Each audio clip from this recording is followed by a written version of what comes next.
We're seeing it with Trump, but we've seen it in Hungary with Orban. We've seen it in Brazil with Bolsonaro. We've seen this in Poland with Kaczynski, in India with Modi, and on and on and on. They are now part of the political reality in all of these countries. They're not going away. This is The Rip Current. I'm Jake Ward. We look at the big invisible forces that have us in their grasp. And this week, we're talking about the invisible force of populism. That's the big, boring academic term for this weird moment we're in where the politics of the day seems to be going towards people who argue that they are representing the people, that they're going to take away power from the corrupt elites and give it back to the people.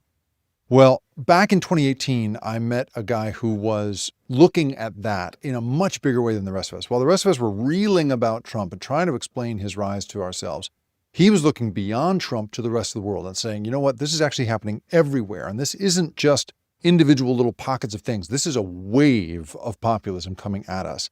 He was identifying this trend in Europe, in Asia, all over the world. And his research has shown that it really seems to play on people wherever they're from.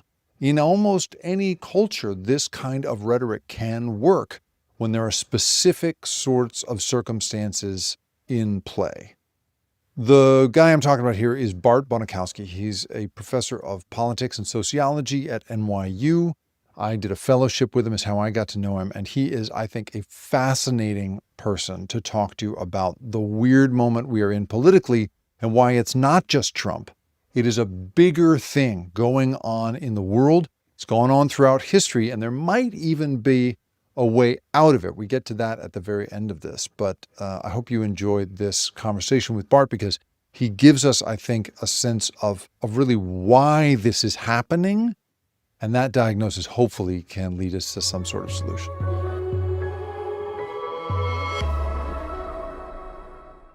All right, I want to start here with an anecdote that you won't remember. You and I were fellows together at the Center for Advanced Study in the Behavioral Sciences at CASBS at Stanford.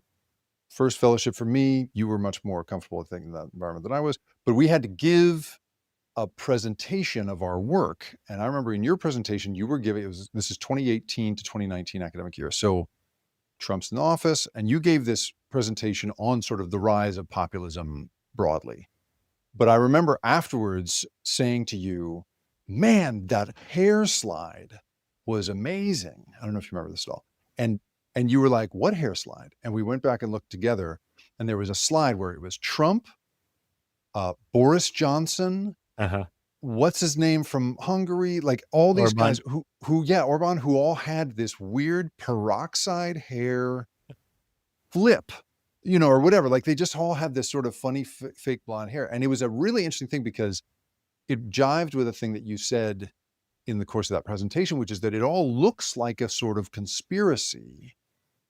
And there may be a little bit of those guys sharing, best practices. But mostly at the time you were sort of describing them as just people who threw spaghetti against the wall and the same spaghetti stuck. And that's why they sort of were in such lockstep. And I wonder if you, does it feel to you now like it's still spaghetti at the wall? Or are we getting into a world, I mean, you study this stuff for a living. Are we getting into a world where they really are getting organized in a deeper way than you were thinking about at that time? I think we're in the post spaghetti stage. So there are two possible ways to answer that question, or to think about the coordination across different countries in this respect. So it could be that they're all meeting and actively exchanging ideas, or there could be the possibility that they're looking to each other from a distance and mimicking one another, seeing what works. That works. Well, that went well for him. Exactly. I'll do that one. And I think actually both are happening, but more of the latter than the former. So I think there's a lot of learning happening across countries where, exactly as you just pointed out, they see what works, they adapt it to their own local setting, and deploy it typically effectively to garner support and mobilize votes for their political project. So I think that's the bulk of it. But there is also direct interaction as well. So Nigel Farage touring the United States. Right. CPAC goes to Hungary. Exactly. Narendra Modi coming to the US or vice versa. Bannon going around the world and trying to be kind of the consultant to the radical right worldwide. Yeah. So there is that for sure. And some people refer to that as the populist international or whatever it may be. but I think although that is happening, it is neither necessary nor probably that important. I think the bulk of the learning happens from afar. Hmm. And the process of mimicry, of what some academics might call isomorphism, is really about adapting the playbook to the Hmm. local context. Similar mechanisms of mobilization, similar ways of fomenting grievance, bundling the grievances, and translating them into a particular set of political outcomes, but with very different content in each country, right? And I think, Right. one contrast is if you compare India, let's say, with the United States, the vilified group is different. Obviously, in India, it's Hmm. Hindus who are vilifying Muslims. Yeah. In the United States, although there's plenty of Islamophobia, especially in the current moment, that's salient. But it's more about immigration writ large, Yeah. let's say, Right. right? Mexican Right. immigration and so forth. So the content varies, but the mechanisms and the processes through which radical right politics gain support are quite similar. Right. So I was going back and looking at like early work that you did. So you're like 2010 dissertation at Princeton, and the this young innocent Bart Bonikowski looking at what makes people think of what do people think about their own sort of American identity. Like Yeah. you were looking at sort of nationalism and just as like what makes people American, or think that they're American, kind of. And then clearly, right, something changes when Trump takes office. I mean, I remember for me when Trump took office. So I was doing this documentary series on PBS called Hacking Your Mind. And we thought we were documenting, it was all about like how people, make decisions in this kind of automatic and manipulable way. And then Trump takes office, and we thought up until that point that we were doing this kind of like, man, look what we almost fell into. But Hmm. then Hillary won was kind of what we thought the framing of this documentary was going to be. And then Trump wins, and we realized, oh my God, we've been documenting exactly why this guy got into office. And you, it feels like, also had like the raw ingredients already of really thinking about this stuff. Do you remember, like, was there a pivotal moment for you? Like, I remember being in the Phoenix airport the morning he won, and clapping my producer on the shoulder, my two producers on the shoulder, and being like, you guys, we're suddenly doing really important work on this documentary. Like, this is suddenly a bigger deal than I thought, like, and it was a big turning point for me. For my Right. producer, I remember his thing was smashing up the bottle of champagne he had saved for election night. He took out the next morning and smashed in his driveway. For you, like, was there a moment where you were like, oh wow, it turns out I thought I was studying this. Turns out I've been studying this all this time. I think many of us, probably most Americans, remember where they were the night of the election and the morning after. And I have quite visceral memories of both. The night before, I was at a party that turned to be more of a mourning event or than a celebratory event, as many of us felt. And the day after, I was actually in the morning teaching political sociology to undergraduates at Harvard.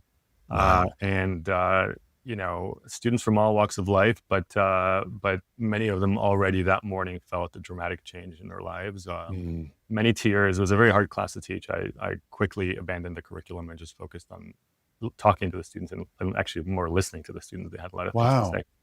But those are more, those sort of like everybody remembers where they were when JFK Do you was remember, assassinated. just out of curiosity, Yeah. like what would our Harvard undergrads were processing it raw? What do you remember Well, from so that? this was a sociology class, and there are all kinds of stereotypes of Harvard undergraduates. In sociology, it was a really diverse group in a variety of ways. Some first generations college students, some students who either had undocumented families or themselves, were maybe had DACA status, or really a diverse group. And so there was a lot of just deep disappointment, fear, just really not knowing what's next, and a sense that nothing would be the same again, right? And Mm. in the subsequent class, maybe a week later, I had students telling me that they're walking the streets of Cambridge like they had done for the prior months, and all of a sudden people are throwing racial slurs at them in a way that they had Whoa. not done before. So there's a Wow. very kind of phenomenologically, experientially, a very big distinction between the before election and post election Right. reality. The Even in culture was changing. right, yeah, it's sort of the permission structure had changed very rapidly Yeah. in a place that's quite a progressive town, a college town, obviously. And the same people on the same streets are now saying things they wouldn't have said a week Yeah. before. So there was kind of at the micro level that kind of anxiety, but then of course just the big picture, just a fear of already on the first day, students worrying that major gains in civil rights, racial justice, social justice would be undone.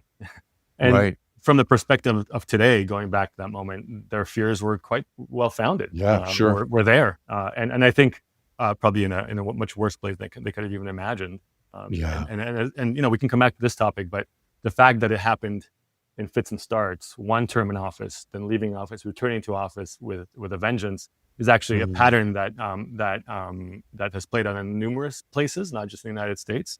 And so I mention this because I think the anticipation at that moment was we're in for a very difficult 4 years, maybe 8 years, right?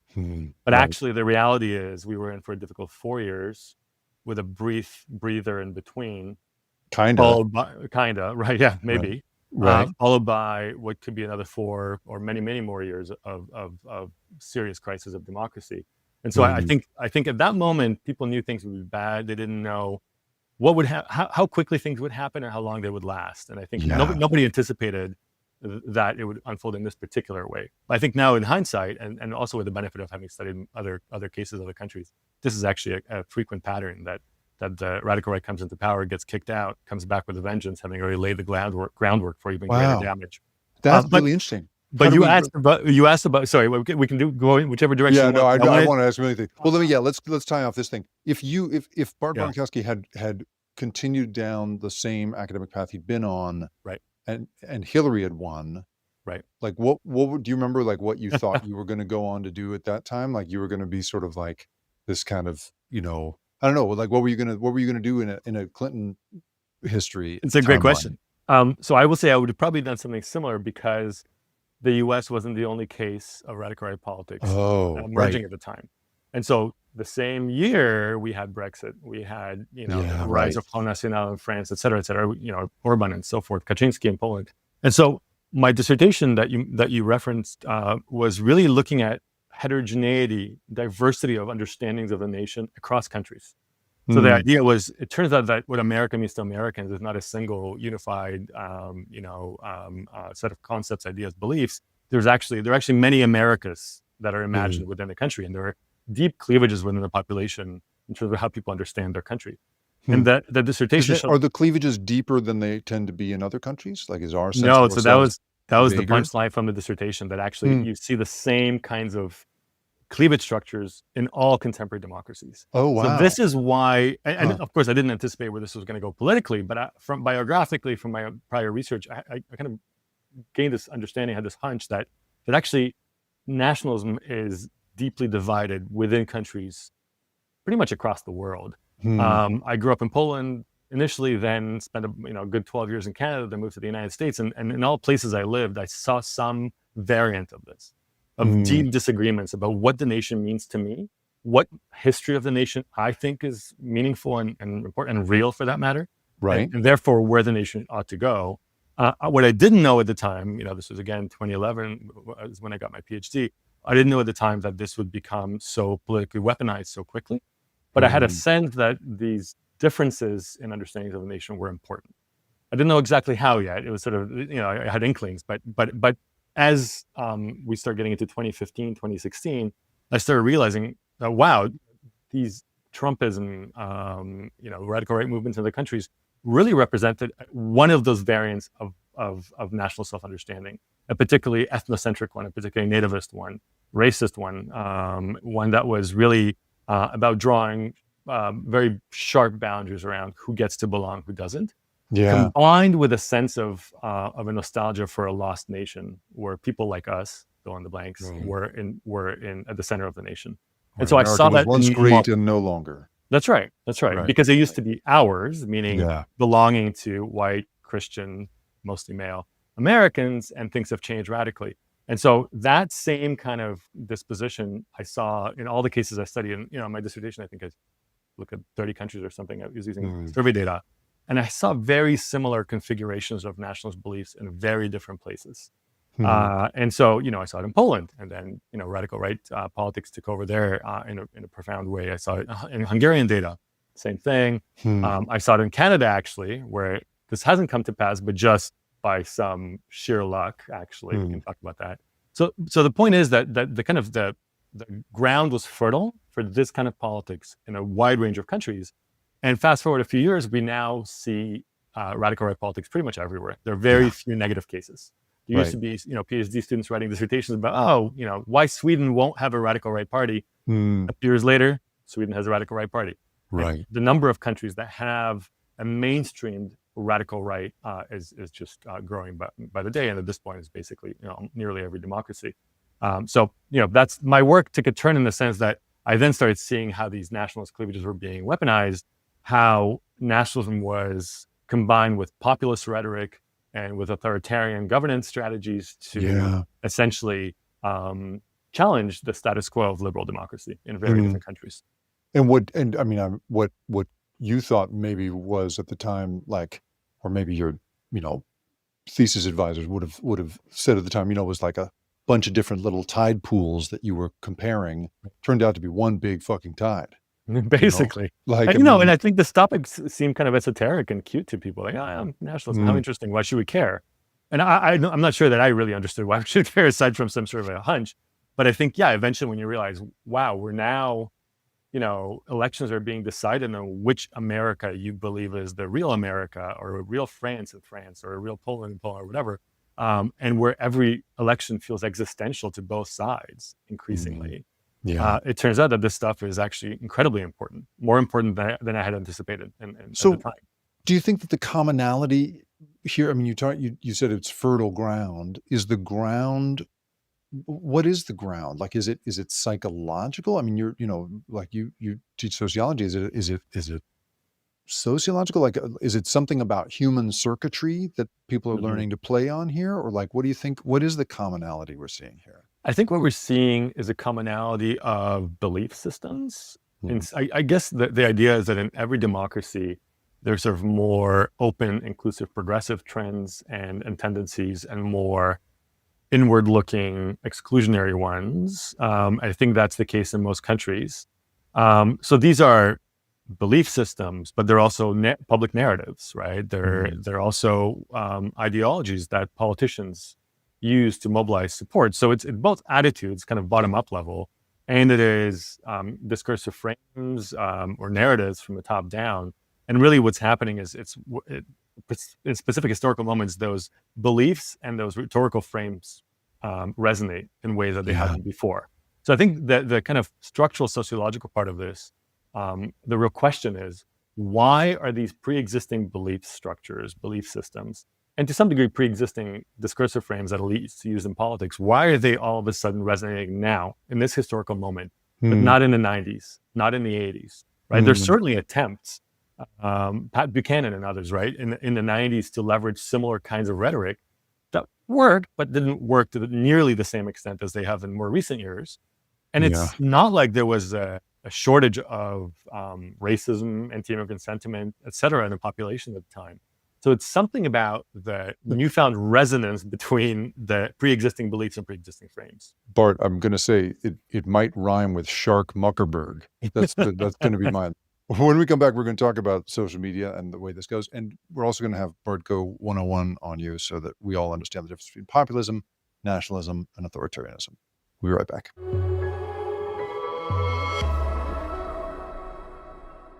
So I was watching a video the other day of old WWF wrestling, World Wrestling Federation matches. And it was ridiculous, right? The old stuff from the 90s, right? And it's Madison Square Garden. A camera pans the crowd, and there's a guy leaning out of the crowd with a placard that says something like, the president is a lizard, and what the White House is an alien spaceship, or something like some crazy piece of conspiracy, right? And I remember thinking, wow, man, that guy had to buy a ticket, right? He had to know when it was coming down. He had to get lucky that it was the one that was the match that was going to get broadcast. He had to get close enough to the stage, so he paid a good price for that ticket. He somehow had to get that sign in there, so he probably like rolled it up and put it in his pants or something. And then he had to get lucky that the camera came across him at that moment. Like, I think people don't remember, like, I worked at Al Jazeera, and people vilified Al Jazeera for years for having carried Osama bin Laden's videotape, which we can have a perfectly good faith conversation about. But We have to remember there was no YouTube at that time. So he had to have a broadcaster had to, he had to give it to a broadcaster, and he gave it to Al Jazeera. If he'd given it to somebody else, they would have run it. So I don't know. I just think like we're in such a different information ecosystem. Do you think am I overplaying that, or do you think that's a big difference maker here? It's a frequent and really difficult question because it's hard to know the answer definitively. It's hard to study this question because Right. it's hard to know how to measure the effect of social media. And we know there's a ton of research on echo chambers, on social media bubbles, and et cetera. And oddly enough, most of that research is largely inconclusive. A lot of Right. this I know. seems overplayed, right? But it's It makes me possible that we're crazy. asking the wrong questions, Right. and it's Right. it's impossible that the speed and the ability to produce content that is part and parcel of social media. It's hard to imagine that doesn't matter. Obviously matters. I wonder. So my best guess, based on things I've read and my own research on this, is that it's an accelerant. It's not a prime cause, but it's an accelerant. Right. The reason I don't think it's a prime cause is that we've had historical moments like this, without social media. Think about McCarthyism, right? Think about various other moments in American history where the worst sides of us came out Right. and collectively and led to these moments of illiberalism, heightened illiberalism, let's say. And that all happened in the absence of social media. Right. I'm You think thinking also of like the rise of different fascists. I was just going to Right. say, yeah, think about the Yeah. 30s, right? I mean, They almost weren't, what are they almost- writing letters? How are they getting right, coordinated? That's right. right. That's And right. so what it doesn't appear to be is a necessary feature Right. of the rise of radical right politics.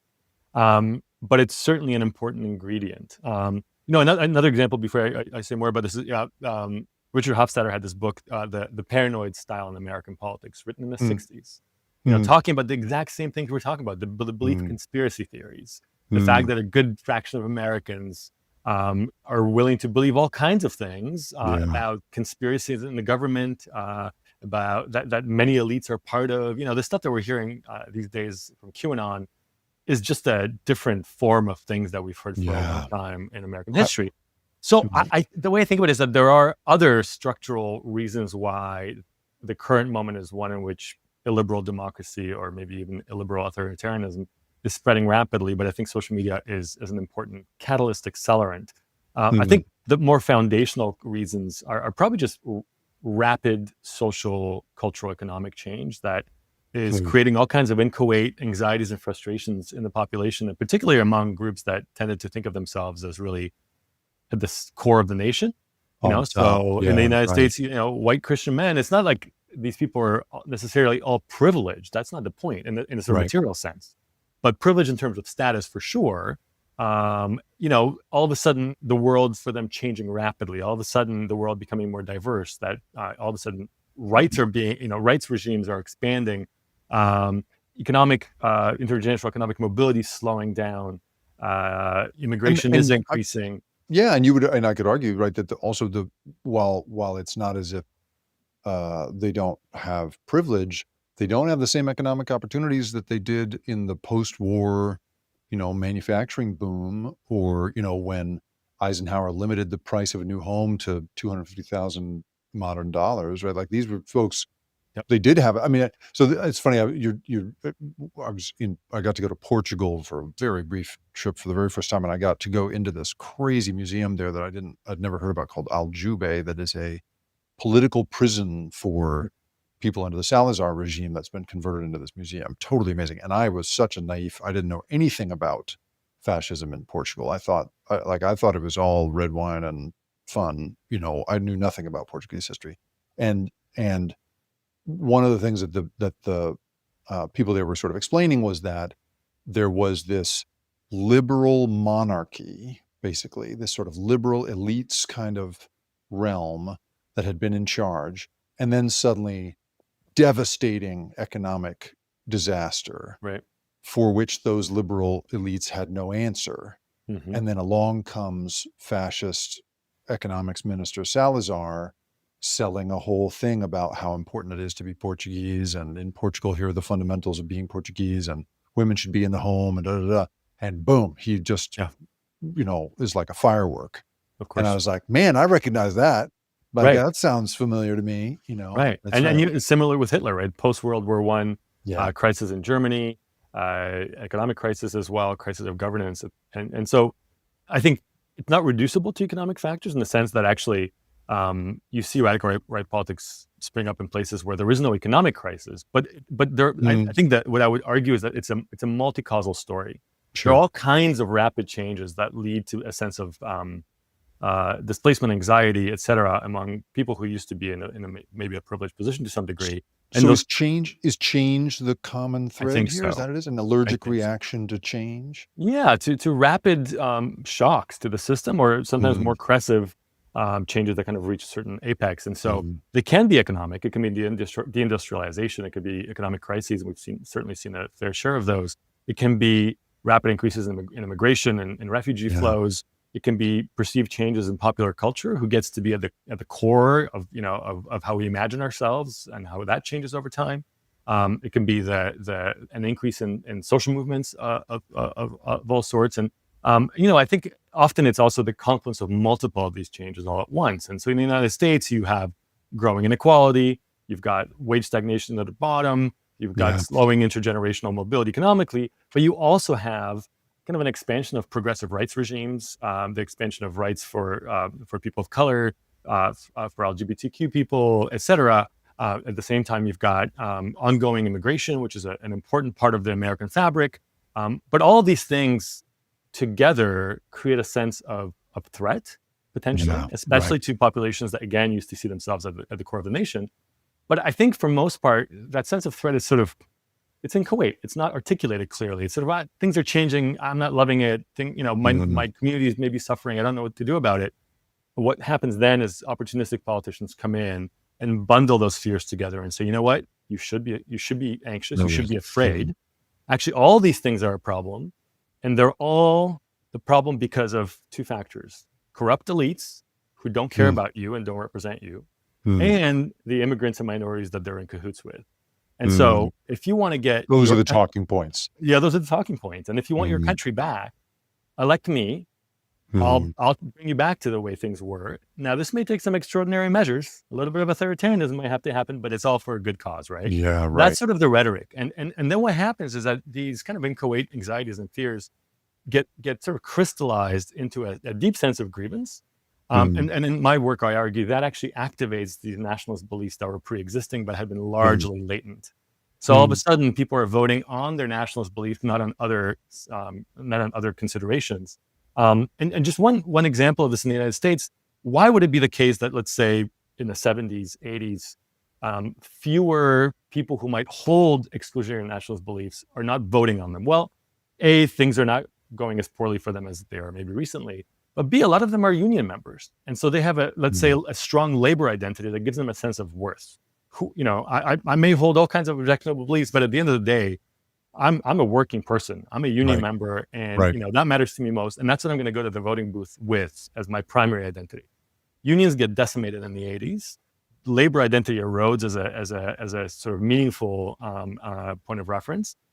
Those nationalist beliefs that were there before all of a sudden become more salient as the context gets more threatful and uncertain, and as the political elites keep feeding Sure. you, Right. a set of narratives that activate your nationalist beliefs. And so, to come back to your earlier question, where social media comes in is just turning up the volume and the speed on all this, Yeah. right? You're Right. now hearing not just from politicians that things are bad and you should blame these folks over here. You're hearing that from a whole bunch of people you're interacting with online, whether it's on Yeah. X or on some other platform.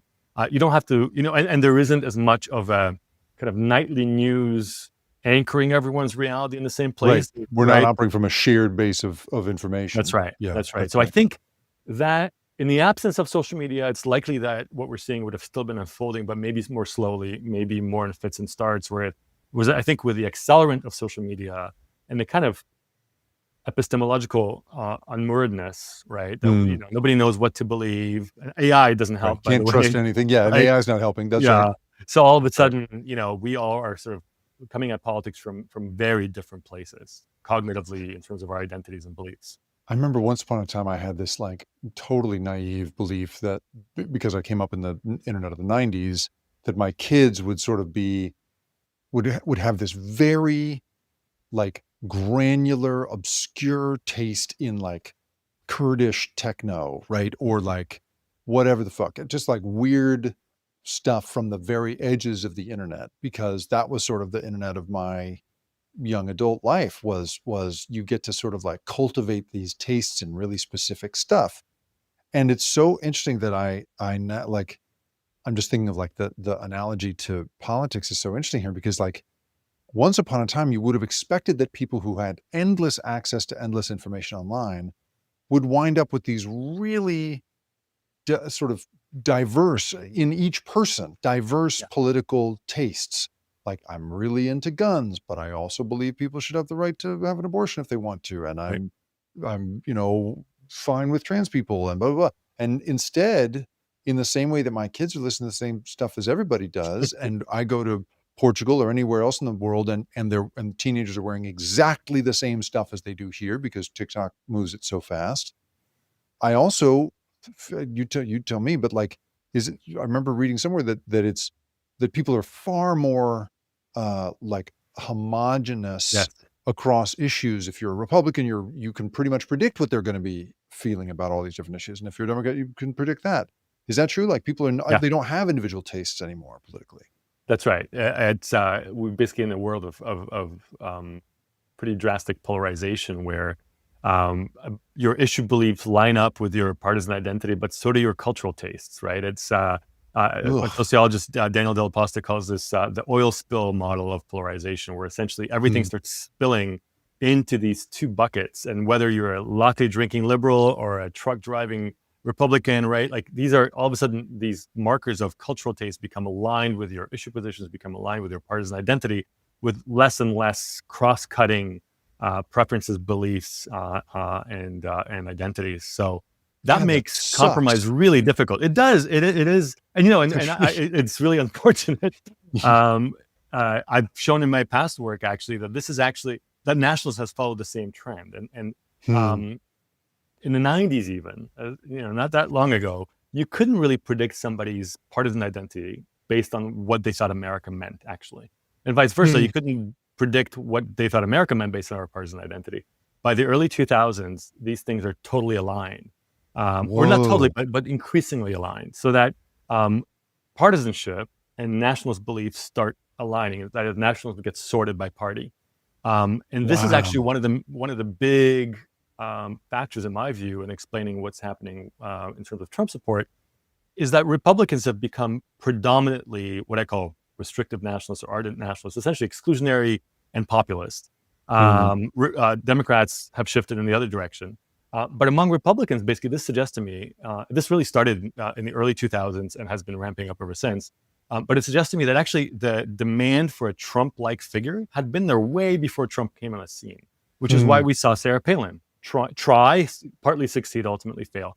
It's why we saw the Tea Party, right, take off unbelievably strongly among Yeah. the Republicans and actually reconfigure the entire kind of congressional Republican membership. Sure. And that those were early signs of a desire, a demand for a Trump-like figure that Trump really skillfully dialed into when he campaigned.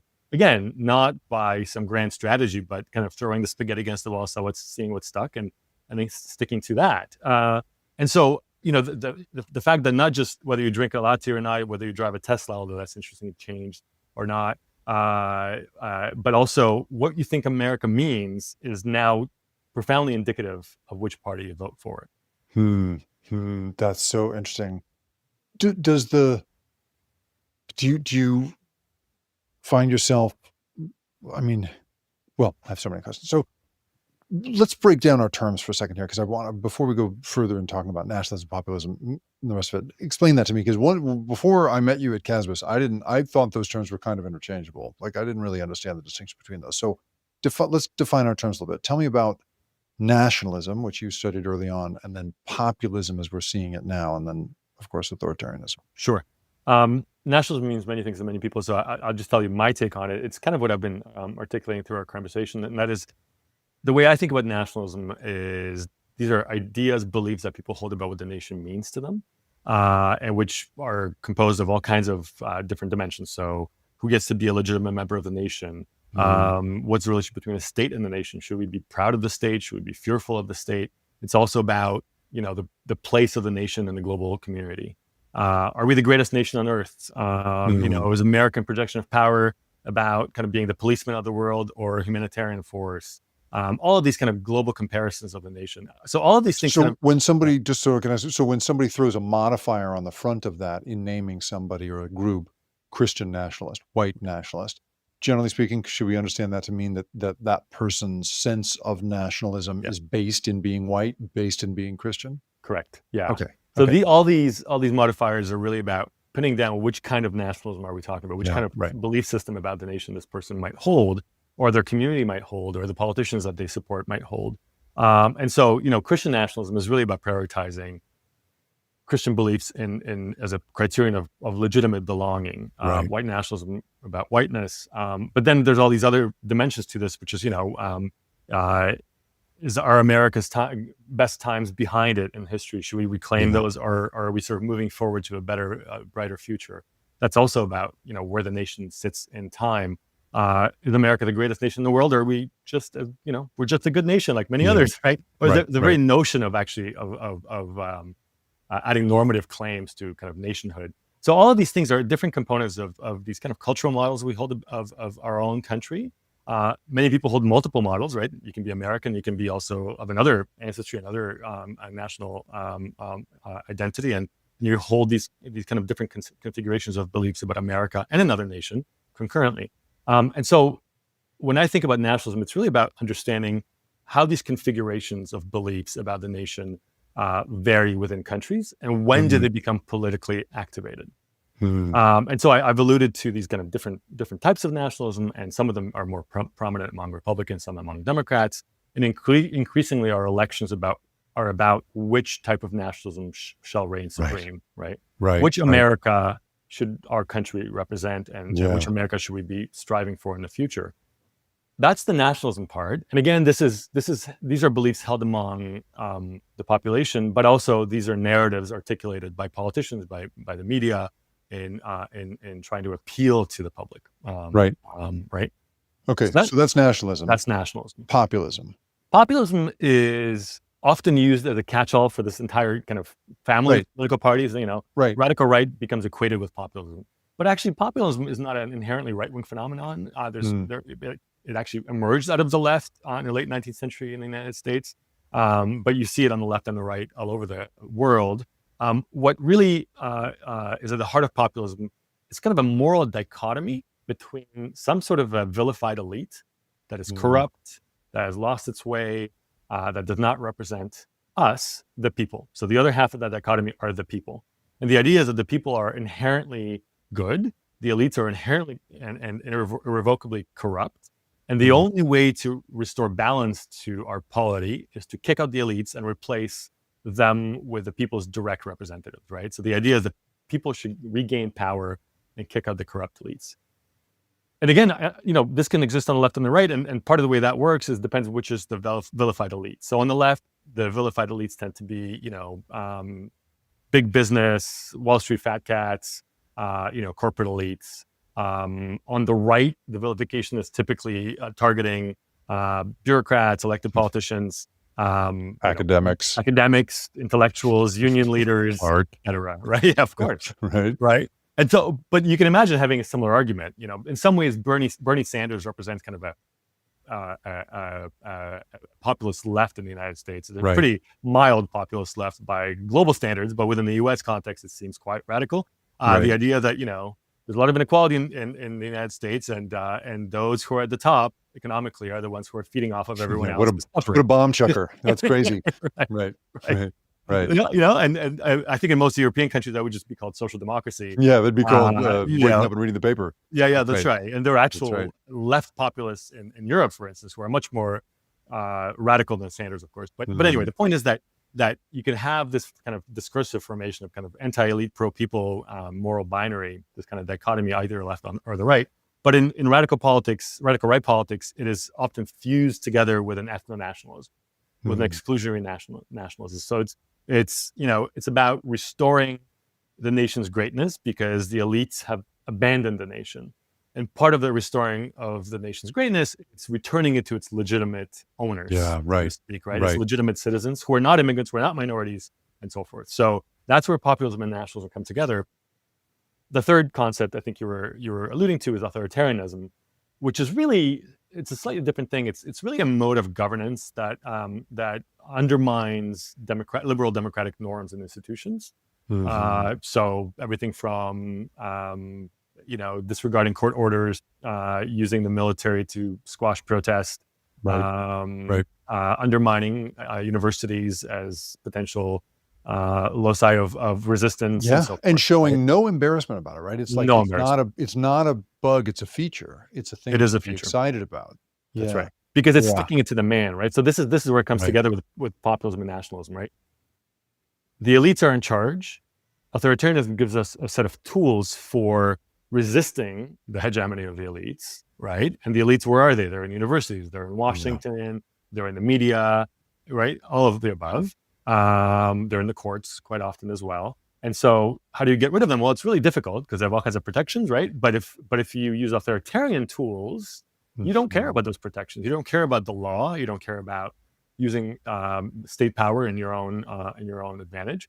And so the way this is sold to the supporters is that, again, coming back to the previous terms, you don't like where your nation is heading. People like you are starting to lose. Who's gaining? Immigrants and minorities. Who's to blame? Elites. How do we Mhm. fix it? Elect me. I'll Give me the use reins. authoritarian tools Yeah, to get your country back. And right, this is, right, I right. mean, exactly what we're seeing. It's basically the same playbook.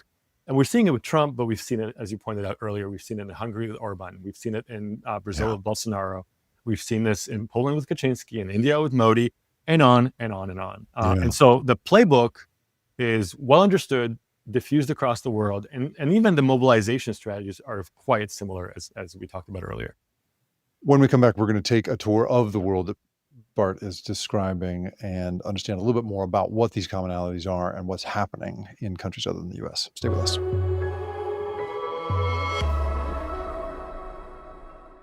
You were born in Poland. So as I don't know anywhere near as much as you do about politics in the EU, but as I understand it, Poland for a long time has been a kind of like rock solid, easygoing member of the EU, just a great, breadbasket and manufacturing hub and all that stuff. And you didn't give them a lot of political trouble. And now, I mean, this is what part of why I reached out to you. Carol, I don't know how his name, even how to say his name, Nawrocki.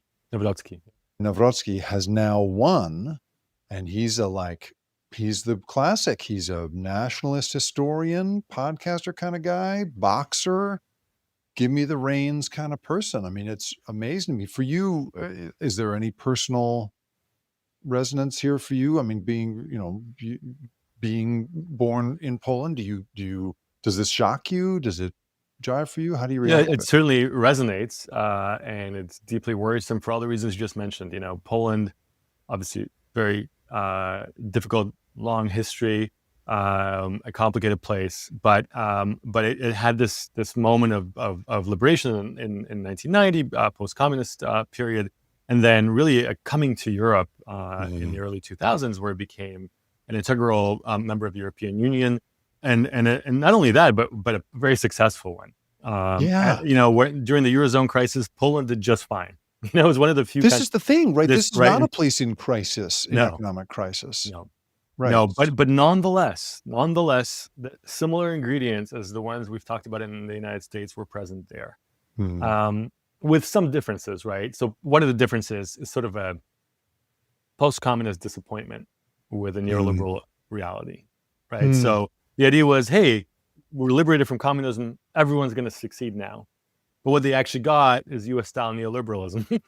And it turns Uh, out neoliberalism is a tough thing. Not everybody wins, right? And that's so interesting. So I had another one of our fellows on the other day, Tuomas Ilves, the former right, president of Estonia, and Estonia is a country that, by and large, I mean, it's only 1.3 million people or something. It's a very small country, but like they really saw benefits, right? yes, They got this digital neoliberal, cocktail that was delicious. It turns out sure. for the vast majority of that country, at least as far as we can tell. But that didn't sound, that's not how it Well, works out in Poland. different countries, different in the sense of different population sizes, different rural urban breakdowns. Yeah. The Poland, in some ways, actually similar to the United States in the microcosm, in the sense that the neoliberal cocktail had all kinds of delicious ingredients. Mm, Poland in the 80s was gray and poor and economically flat, right. Right. largely, except for Right. a few fat cats who were part of the Communist Party. Um, Mhm. Poland in the late 90s, early 2000s is like Western Europe. It's colorful, it's beautiful, it's Yeah. increasingly diverse. It's wealthy, but unequal. Mm. So that's one ingredient. And I think for some, those who didn't win, and because again, not everyone wins in neoliberalism, the disappointment was profound. You Mm. promised us all this, but instead we got poverty and and inequality. So that's I one ingredient. wonder, and I wonder if that's somehow more disappointing I think to so. generations of people who were held flat, stagnant under Soviet rule. That's right. Under Soviet rule, everybody lost, right, in some ways. Yeah. So, and it Right. doesn't matter if you were a doctor or if you were, a janitor. Your status was, I mean, maybe your symbolic status was different, but your income wasn't all that different. Yeah. Right. Whereas I think, quite clearly under a capitalist system that changed profoundly. That's one difference between Poland. I mean, there are many differences, but one significant difference. Another one is a new democracy in some ways in the 1990s, right? So a lot of partisan turnover. Few parties remain in power for more than one term. And a lot of parties proliferate. So this is a new democratic system. People are kind of becoming politically active, and that leads to a lot of instability. So those are two big differences which have significance down the line. But the similarities with the US and other countries is, again, a politics of status threat and politics of disappointment and grievance, right? The idea that as Poland is becoming Western, as Poland is becoming diverse, as Poland is becoming progressive and liberal and infused with all the values of the European Union, that works for many, but it doesn't work for everyone. It doesn't work for the fundamentally Catholic, more rural, less wealthy parts of the population. Right. Very similar to the United States. in Very that way. similar. And they're frustrated. Warsaw's doing great. Krakow's doing great. The elites. Wrocław, Łódź, they're doing great. The elites are doing Right. great, but the elites, I'm not the elite, and the elite again are screwing me, right? And so all of a sudden you've got a grievance, and mixed with that is, Poland is a really deeply, there are really deeply religious segments of the population. I don't want to say it's a religious country because that's not true, but there are, but the Catholic factions in Poland are really strong. They're very traditional, and so Western values, quote unquote, having to do with gender equality, with LGBTQ rights, et cetera, has the same kind of abrasive impact on these folks as you see in other places. So economic stagnation, inequality, et cetera, mixed with cultural change and with this kind of political instability, this kind of lots of turnover in politics, all of that again creates the same sort of seeds for a radical right takeover. Yeah. And what's interesting here is, despite its growing diversity, Poland is still a shockingly homogenous country. It wasn't always. It wasn't before World War I, but and certainly and interwar years. But post World War II Poland, very homogenous. Yeah. So who do you blame? Yeah, Right? I was just going to say, well, who are we upset at? But I assume they have some immigration. Right. So who are you upset at? Well, you're certainly upset at the elites, the liberals and progressives who are anti-Polish and in cahoots with Brussels. Sure. But you're also upset at the Jews, except there are not really any Jews in Poland. So you're really fearful of the idea of Jews, right? Yeah, to even get into that. Right. So this is all the Polish anti-Semitism has been there for decades, for centuries. It sort of ebbs and flows, comes and goes in its intensity. But all of a sudden, when things are getting dicey, you turn to your kind of sure enemies, right? So anti-Semitism, Islamophobia, even though there were really no Muslims in Poland, Russophobia and Germanophobia. So fear of the old enemies across the two borders. Right. So basically, it really doesn't matter who you vilify. That's what's so crazy, right? You can really present. find this in anyone. Right. If you're like, I was just thinking, if extraterrestrials landed on the planet and looked at that cocktail, they'd be like, that mix of people, they'd be like, well, but wait a minute, you guys are like genetically identical. Like, what are you upset about? And then you could say, it turns out you can apply what you've studied all your career to any tiny little difference between people, That's and right. it seems to work politically. That's right. And in some cases, you can mobilize phantom fears. Like this Islamophobia, anti-Semitism in Poland is really a phantom fear. It's a Yeah. fear of people on the outside who might come back any minute, might come any Right. minute. The fear of Germany and Russia. I mean, Russia may be a little more realistic these days, for sure. Yeah, sure. Germany, I mean, there was all this consternation in Poland, but Germans coming back to reclaim territory in southwest Poland. And what's going to happen? We're going to have another invasion. So again, they're using the same kind of mechanisms to identify, to vilify certain populations, certain countries, to instill fear, to galvanize support around grievances that they bundle together into an overall kind of set of problems that they diagnose and then have prescriptions for, which are elect us and will restore your country. So what that led to, with also, by the way, a precipitating event where basically half of the government perished in an airplane crash. That's right. Oh, I forgot about that. That's right, and that was a source of all kinds of conspiracies. But that plane crash killed one of the two twins who were the leaders of the radical right party. So you imagine how that fuels further conspiracies and support for the party. All that to say is the Law and Justice, the Peace Party, Prawo i Sprawiedliwość, they get into power. They stay in power for a while. They do the same things you see in Turkey and Hungary, in the United States now, the same playbook of eroding institutions, liberal democratic institutions, little by little. The media, it's universities, the courts, the same stuff.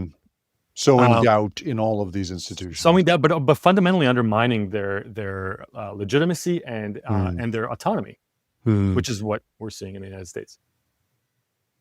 Amazingly, in the last parliamentary election, polls turn out in mass numbers, like just unprecedented voter turnout, 90% and plus in some cities. In Warsaw, I believe, was really, really high. And they, in the 11th hour, kick out the radical right party before it manages to destroy democracy altogether. And everybody takes this as good news, right? Look at this. We had a radical right party in power. We've gotten rid of them. Democracy is back, right? So they basically, in the last moment, kicked out the radicals. Yeah. Now, of course, just like Biden in 2020, right? This euphoria of like, we won, is totally understandable, but sadly a little short-sighted, because again, like Trump too, what you refer to, the presidential election in Poland in recent weeks, when the mainstream parties, in this case center-right party, in the U.S. was Democratic Party, regains power from the radical right, the expectations are so high that it's going to fix everything that was broken by the radicals before, and restore a sense of normalcy, take care of all the problems that were at the root of the rise of the radical right. And of course, they cannot do that. They cannot do that for two reasons. One, it's hard generally. Yeah. But two, a lot of the levers of policymaking that would normally be available to them have been already undermined by the radical right in the first in the first round at the table. Right. And so that breeds disappointment, and it breeds a return to the radical right in the subsequent election. And this is exactly what happened with Trump. This is, by the way, what happened with Orban. Orban lost, came back with a vengeance, and then continued the work that he had started in his prior term. Right. So in this case, we're talking about a presidential election. It's not the same as a parliamentary election in Poland, but it's a significant one because it's another setback. Much as in the United States, there was this period of 4 years where Democrats were empowered to some degree, and it looked like the tide was turning, only to revert back. And when the radical right comes back, it comes back with a vengeance. And do you think, as many observers have argued, that Poland is sort of, is that the clearest sign we've had yet that this is truly a tide, that populism is really, is gathering force? This is that we're not at the apex yet? Well, I think we see it in many countries in different forms. So the fact that Hungary is basically, for the time being, a formerly liberal democracy that's been essentially dismantled by Viktor Orban, like that's a pretty good sign. That doesn't seem to be going away. That's sort of a continuum. Same thing in Turkey under Erdogan, in India under Modi. So there are all these cases where the radical right's in power and they're not leaving. That's one pathway. Another sign of what you're describing is this sort of pattern in Poland and the United States where the radical right comes into power, leaves, comes back with a vengeance.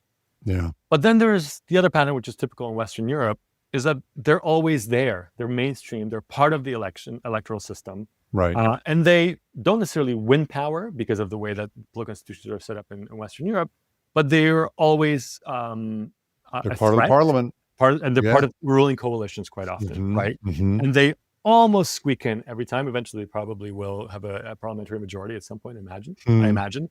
But there's sort of in all of these cases, whether it's cases where the radical right is in power long term, the ones where it sort of boomerangs back, or the ones where it's always around the margins, kind of influencing things. The bottom line is they are now part of the political reality in all of these countries. They're not going away. They're part of the mainstream. And in some ways, it leads to a bit of an asymmetric political warfare because traditional centrist parties don't have the same weaponry as the radical right. And so these kind of processes of the left winning, the right winning, the left winning, the right winning, what's called thermostatic politics, have always been around in democracies. But they're typically, those contests were fought in good faith between two sides that disagree about policy, but they don't necessarily disagree about the very institutions of democracy. Right? Whereas now the struggle is between some parties that believe in liberal democracy and some parties who fundamentally either don't care about liberal democracy or actively want to destroy it. And so when the oscillation is between these two sides, the outcome is very different. It's basically a gradual descent into authoritarianism, which it's not clear we can actually stop. When we come back in our final segment, we're going to talk about whether we can stop the slide that Bart has studied all this time and whether these people really believe this stuff or whether it's all performance. We'll be right back.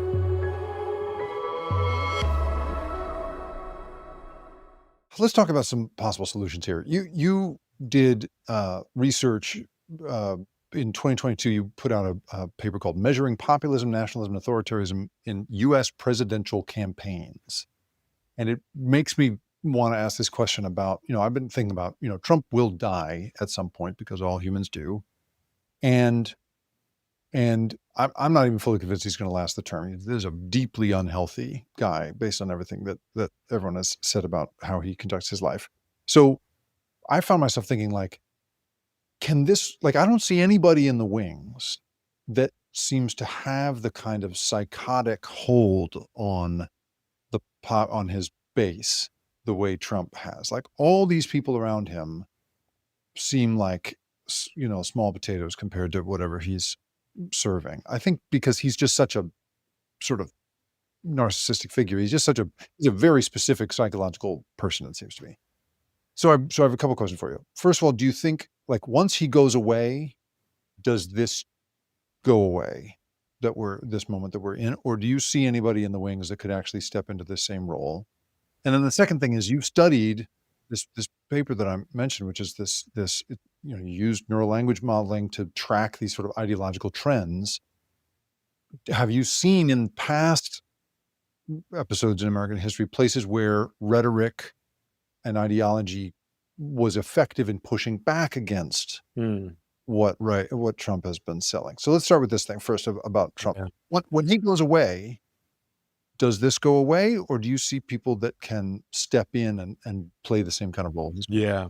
I mean, absolutely right that Trump is in some ways a unique actor in American politics. And in some ways it's his dark genius that he is able to galvanize support and really dial into the grievances of his supporters in such a profound way.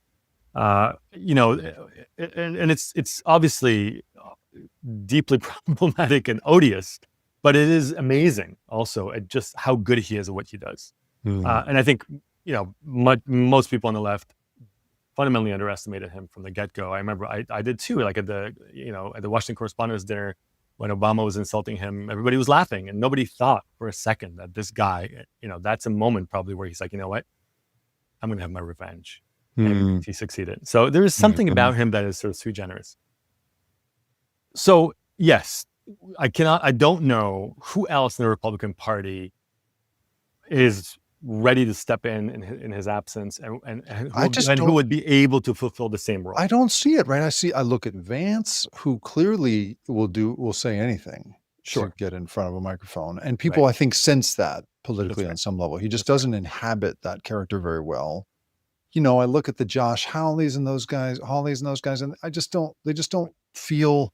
they don't feel like they method act the That's right. way that you have That's to right. be a Trump guy. So That's right. to be Trump. Because I don't know. Trump is in his moral emptiness, he's real, right? He's not faking it. I mean, he's faking all the ideological stuff because he doesn't care about any of that. But the characterological features are really there, right? So draw It's that line for me so I understand how you think about it. So I mean, in the sense, I just don't think he until recently, maybe now he does, but until some time ago, he didn't have, I don't think, any actual policy beliefs. He doesn't care about right. policy. He cares about power. He This cares explains about why once upon a time he didn't care. You know, he had a lot of racist public stuff, but he otherwise was pretty liberal about, yeah, he was a Democrat. abortion or whatever. He's Yeah, a New Yorker, yeah, that's right. Yeah. That's right. Yeah. But he always had this chip on his shoulder about not being fully included, and et Mm, cetera. But I think his modus operandi is dominance, right? mm. He is not loyal to anyone. He has a need for dominance and for unlimited power, and he's willing to do anything to get it, Yep. including come up with all kinds of policy proposals he doesn't care about. So, Yeah. but nobody cares about them among the vote. Oh, I shouldn't say that. Voters care about policies, but they care much more about identity and kind of connection, The feeling of the guy. and being heard and hearing the right kind Yeah. of grievances articulated. So I think he's quite unique in that. But I will say, although I don't see anyone fulfilling that role, it's hard to anticipate these things. And Yeah. Right. in Right. most other What do I know? countries, If the last few years have taught me anything, what right. do I know? Yeah. I mean, certainly we don't know who's going to come out of the woodwork. In other Right. countries, we've seen successors who've been pretty good at what they do. I mean, Maloney in Italy wasn't the obvious person you would have picked to be sort of playing that role, 10 years ago, but here she is. So one thing is exactly that, the unanticipated characters that might come up. But the other thing is, even if there is no Trump 2, the damage will have been done, and the Republican Party will have been radicalized, profoundly radicalized.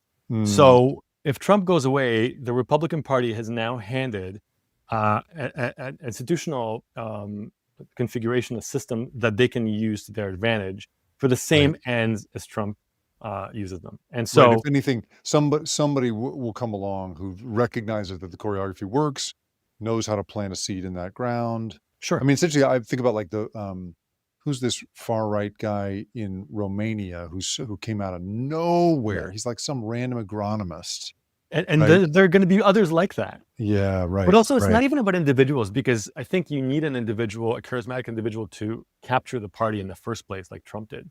But Hmm. once the party is captured, and once the party realizes that this formula works, and once the party has tilted the playing field entirely in its advantage by reconfiguring the institutions, Sure. possibly you don't actually need the charismatic leader afterwards. You Hmm. may just need rank and file radical Republicans who are going to take advantage of the situation and of the institutions that are serving them to continue pursuing this path going forward. Yeah. You still need, you need competent politicians to get elected, of course. But they only really need to get dressed and like to be in front of a mic. That really is it, man. But Bart, you are bumming me out with that. That is too bad. I apologize. So that, I mean, it's good to know though. So now, considering that you've looked at political ideology since the 50s and seen kind of how it's changed in campaigns over time, do you have any advice for people who are saying who will have to run against this? If an AOC goes for it, or I don't know, first, like what kind of person, what kind of ideology do you think is sort of going to be politically effective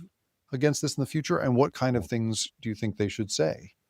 So I think it's a very difficult question because I'm putting a lot on you with this. No, it's fine. But it's not the first time. It's just it's hard to have definitive answers. Let's put it that way. I think solely running on an anti-Trump campaign is not enough.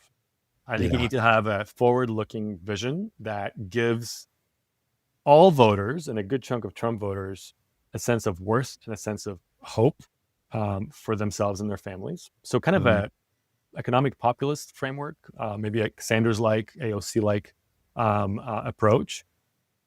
That is one important element. promising good governance and kind of the nuts and bolts, of infrastructure of the thing of the the things that we use every day in our daily lives that are crumbling around us is probably part of it too. But I think the other thing, unfortunately, is you need to have a vision for the nation and a way of articulating what the nation is all about that is capacious enough to include immigrants, minorities, all Americans, but also some of those white Americans who feel disaffected. And there Yeah. is a precedent, and we don't have to go back to the 50s. Think about Barack Obama.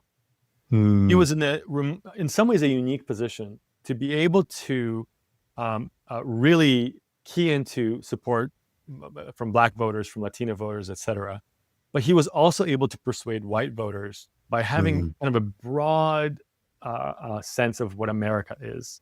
And he was really masterful at this. Yeah. Um, in power, he was constrained in many ways, and and not everything was a success for obvious reasons. But that kind of way of articulating an inclusive identity, American identity, inclusive vision for the nation, that also has a concrete vision for people's future, the future of them and their families, I think would work. I actually think, frankly, that Biden's first campaign and Kamala Harris's campaign were not bad on both fronts. Unfortunately, the timing was not right, and in some ways there was an anti-incumbent backlash in the midst of fears about inflation, and we like to blame the candidate, but actually, and especially Democrats love to do a circular firing squad and say, "Oh, what did we do this time? We failed miserably." Right. What if you did everything right, or at least most things right, but the timing was wrong, right? So I actually think they're not far off. Well, and this is the thing: is you're I feel like the what you're describing to me makes perfect sense. You should be able to articulate to people, hey, your lives will improve. Your, the infrastructure that holds us all up will be improved. And I have this generous, I have a space in my heart for everyone. And I can see the appeal of that. On the other hand, I feel like at least two of those three things, you're Right. writing a check that you got to be able to cash. Of course. And the problem even now is that even when you do manage to come through on that check, people just don't feel like they've been benefited, even when they have. I agree. And there's something I don't know what to do about that. That's very tricky. And I mean, to some degree, it is partly about Democrats not being very good at communicating what they do to the public. Right. I think most voters did not know what the Biden administration had accomplished. Arguably one of the most economically progressive administrations in recent memory. Most voters have no idea, right? Yeah, that's right. So I think there's a communication aspect to this. It reminds me of journalists who also are terrible at explaining what they do and how they do it, what their guidelines are, what their ethics are, how they get to the bottom of a thing. And I think it's because this country has put so much emphasis on the idea that a sort of free and objective, a free press is a sort of bedrock of, and as a result, you as a journalist aren't trained to explain what you do and explain why it's valuable. And I feel like academics. Well, that's right. That's true of academics. And I feel like that's been true for progressive politicians for a long time. It's just like, you're just not used to, having to explain why your ideas are correct. You've just been brought up to believe they're correct all of this time. Whereas the other side, I mean, the problem that we have, and you made this point earlier, is that it used to be that we would duke it out over policy. Right. And now, not only you have a subset of people who maybe don't even feel that we should be living in a democracy anymore. And I see that as often in tech as I do in, political circles. But you also, I feel like, have people who are not, who don't care about anything but winning. Right. Yeah. This is the classic at all costs. There is no, any West Wing, I grew up with the West Wing where you sort of think, a handshake at the end between, fierce intellectual rivals because they've come together over something that everyone feels is correct. That would be like a political death sentence for people on the right today. That's right. So I don't know what we do. Yeah. And as you pointed out, that write checks that you can cash, and the idea that, let's say Democrats win in the midterms, which is possible, or Democrat wins the next presidential election, right? You have only 4 years to deliver on all those promises while right. trying to repair that just unbelievable damage that's been done to our core institutions, what, in 4 months, 5 That's right. months, That's right. right? That's So far, and there's another bunch of months to come of further damage. So it's a really tall order. This is what I was talking about earlier with Poland, to repair while moving forward and building. right. And Right. doing it Repair in the a plane short while enough flying it. time, they don't get Yep. kicked out again and replaced with the same people all over again. So it's a really dire, I think, situation in the longer term. But every time I see protest, every time I see Americans standing up for what we should all believe in, I'm heartened. Yeah, that's But right. I try not to make projections into the future because I've been wrong too many times, and Yeah. it's also pretty dismal looking forward. Yeah, it really is. It really is. Well, Bart, it's been this is so it's tough stuff. We're doing good work on tough adult conversations. I really appreciate you being here. Thank you so much for doing this. It's been a pleasure. Thank you so much. The Rip Current is produced and created by me, Jacob Ward. And if you liked this show and you want more content like this, go to theripcurrent.com, where I publish a weekly newsletter that covers these same sorts of stories of the big invisible forces that have us all in their grip. And if you want to really do me a favor, if you could go to where you have listened to this or watched it and like it, share it, or even better, review it. Holy cow, is that helpful? It's the best possible way for me to find a new audience. I really appreciate you being here. Thanks for listening.